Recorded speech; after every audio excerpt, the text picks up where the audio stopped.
Hey, what's going on, guys? It's me, and welcome back to another video. In this video, I'm going to be showing you guys how to build a lure turner for UV resin clear coats. So, the old wise lure making business has taken a big leap since I got some of this stuff for Christmas. Hard Chinese UV resin.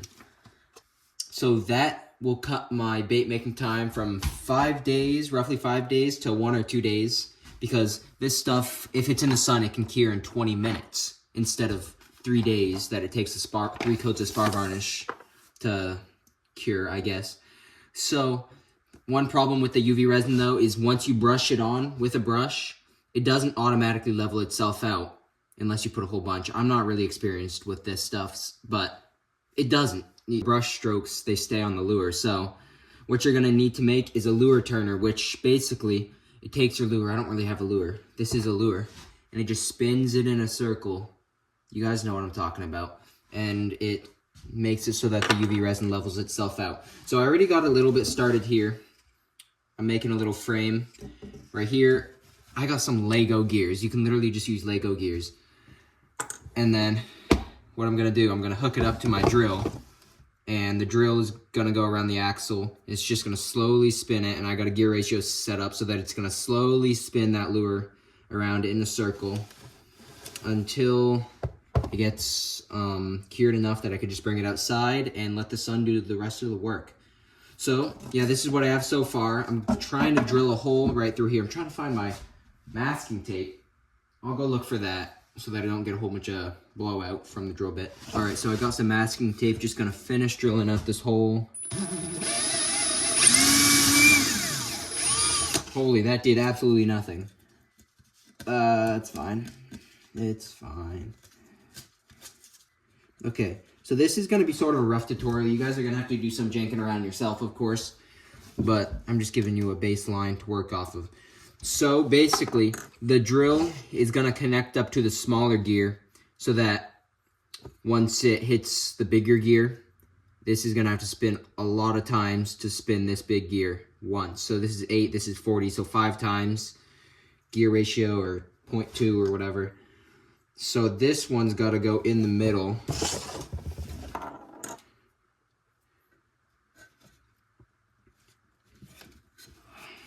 Looks like I might need a bigger hole. Okay, that works a lot better. It's a perfect size.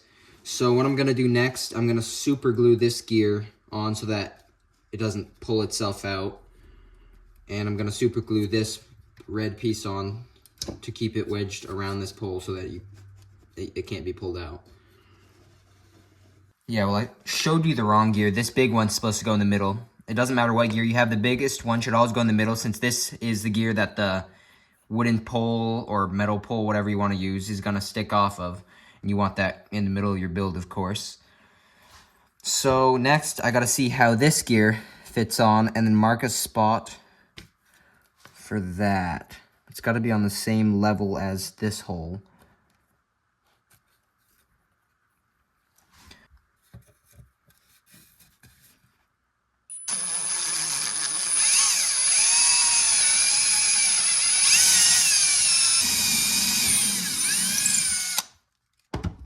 There we go.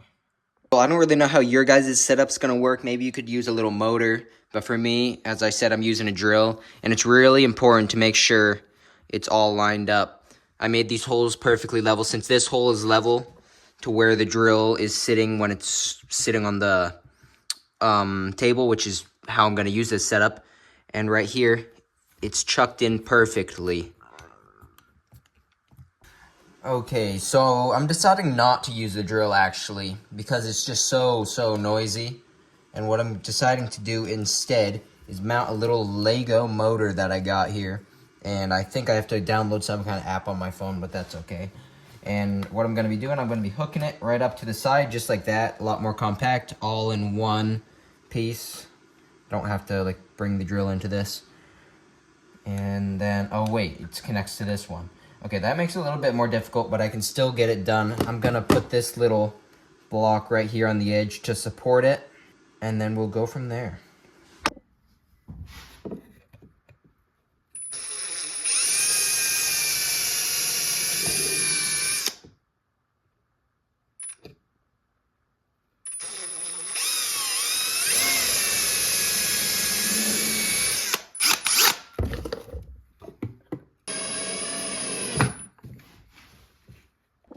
Okay, so I got that little block screwed in there, put the motor right on top of it, and got the motor connected to the correct gear.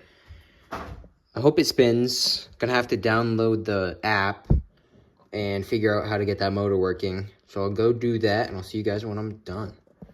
Okay, so after a lot of finagling and a simple battery change, this thing is finally working. I can't show it to you guys in motion because I need to be on the app, and I'm not on the app while I'm on the camera app. So basically, this just spins, which spins this gear right here, and I'm gonna attach a piece of wood right onto this axle, and then on the other side of the wood, we're gonna have a pole sticking up and a place for that axle that spans the entire build is gonna go into that pole.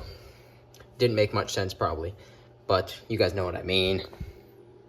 All right, so I cut out this piece that's gonna be on the other side. Now I'm just gonna clamp that in place so that I can screw it in.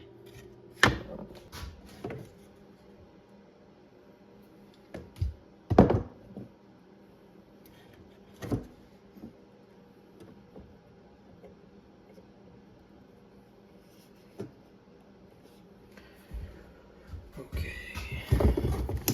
Now I've got to pre-drill those holes.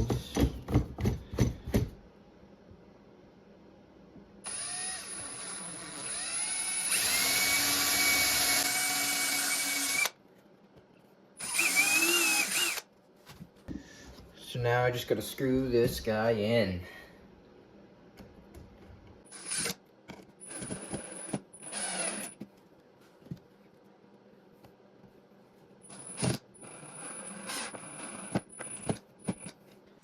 Okay, now I need to mark down how long this stick has to be. There we go, gonna cut right on that line.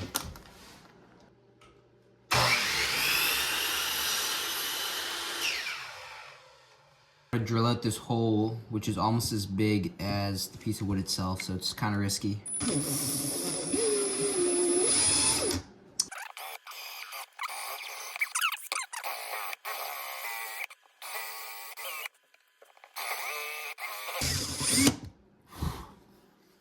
There we go. That went surprisingly well. Oh my, that is perfect. Okay, so I got the pole put on. Everything's relatively level and straight. And what I did for this side, I put a little dowel. I glued it into the rod. And then right here, it's just sitting freely and it can spin. Now all I have left to do is super glue or just glue these things together. But let's see if it works. Actually, I can't show you. I'll tell you if it works since I'm filming it on my phone. So it worked, except for when this slipped sometimes. But yeah, this motor's strong enough. The gears aren't slipping. There's not any areas where it's like too much friction. So now all I have to do is glue this.